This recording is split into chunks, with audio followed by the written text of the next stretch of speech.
నాకు జ్ఞానం ఉందని చెప్పుకొని మత్సరము, వివాదము, సత్యమునకు విరోధమైన పనులు, అబద్ధాలు ఆడుతూ జీవిస్తూ జ్ఞానం ఉందని చెప్తే ఆ జ్ఞానం దైవుల జ్ఞానం. ఆ జ్ఞానం పైనుంచి వచ్చిన జ్ఞానం కాదు. అది భూ సంబంధమైనది, ప్రకృతి సంబంధమైనది. అయితే పైనుండి వచ్చే జ్ఞానము మొట్టమొదట పవిత్రమైంది, తర్వాత సమాధానకరమైంది, మృదువైంది, సులభంగా లోబడినది, కనికరముతోనూ మంచి ఫలముతోనూ నిండుకున్నది, పక్షపాతమైనను వేషధారణైనను లేనిదై ఉన్నది.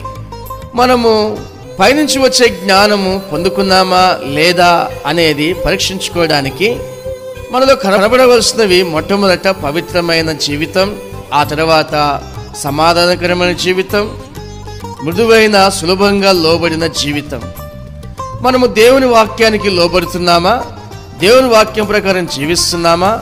ఒకవేళ మనం దేవుని వాక్యానికి సంపూర్ణమైన విధేయత కలిగి జీవించినట్లయితే పైనుండి అనగా దేవుని దగ్గర నుంచి వచ్చిన జ్ఞానము కలిగిన వారమై ఉన్నామని తెలుసుకోవాలి.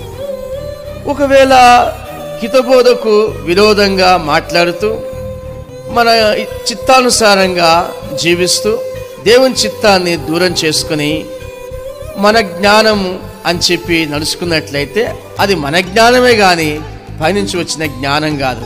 ఆ జ్ఞానము భౌతికమైంది, ఆధ్యాత్మికమైన జ్ఞానం కాదు. అది భూ సంబంధమైనది, అది ప్రకృతి సంబంధమైన జ్ఞానం. ప్రకృతి సంబంధమైన జ్ఞానం ఎప్పుడు కూడా దయ్యముల జ్ఞానం.